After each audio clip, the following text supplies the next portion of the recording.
হটস্পটটা চালাও না। 50 টাকা নিয়ে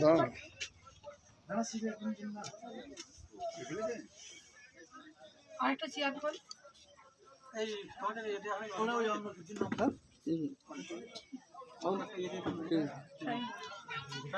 বলো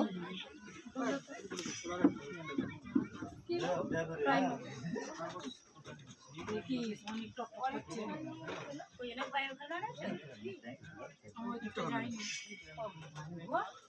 ভয়ে ওই জন্য ছেলে ও বিয়ে ছেলে সব এখানে আছে ও ভয়ে